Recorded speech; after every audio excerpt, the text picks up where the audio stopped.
I am privileged and delighted to be joined by the world's greatest living historian, Yuval Noah Harari. So you write in The Guardian that a week into the war, it is increasingly likely that Vladimir Putin is heading towards a historic defeat. He may win the battles, but he will lose the war. What makes you so confident that Vladimir Putin is heading towards a historic defeat? This whole war is about the very existence of the Ukrainian nation, and it's all based on a lie, on a fantasy in Putin's head.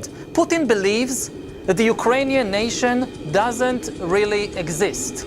Ukraine wasn't invented by Russia. Kiev, the capital of Ukraine, was a thriving city long before Moscow was even on the map. You know, Putin justifies this war by saying that he aims to denazify Ukraine, as if Ukraine is ruled by Nazis. Now, the president of Ukraine is Jewish. How can you say that they are Nazis? Putin believes that Ukrainians, that they want to join Russia.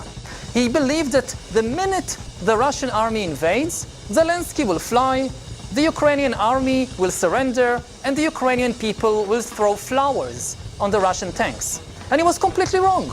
Zelensky didn't fly, didn't flee the country.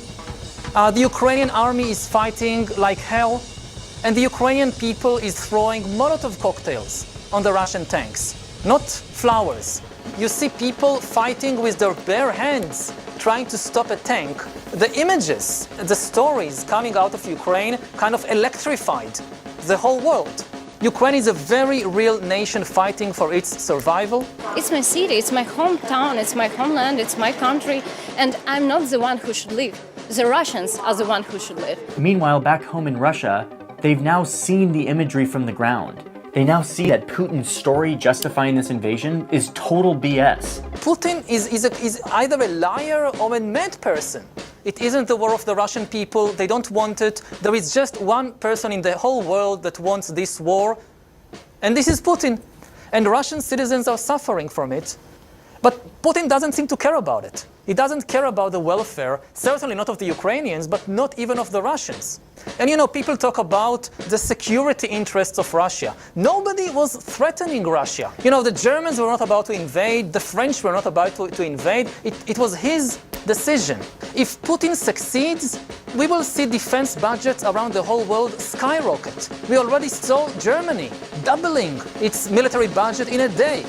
And this money will come from healthcare, from education. The money that should go to teachers and doctors will go to tanks. We will also lose the potential to deal with the main problems of humankind, like climate change and like the rise of artificial intelligence, when countries are trying to destroy each other. If aggression is allowed to triumph, we will see more and more aggression. More and more countries will say, hey, we also must have nukes. Otherwise, the same thing that happened to Ukraine will happen to us.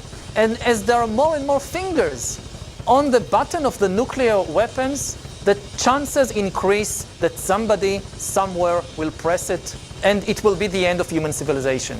So this is why this is an existential danger to the whole humankind, what is happening right now. If we don't find a way to end war, then war will end us. लेकिन tension मत लीजिए, जब तक WhatsApp में good morning भेजने की सुविधा है तब तक आपको कुछ नहीं होगा, मैं गारंटी देता हूं। अच्छा, ओके।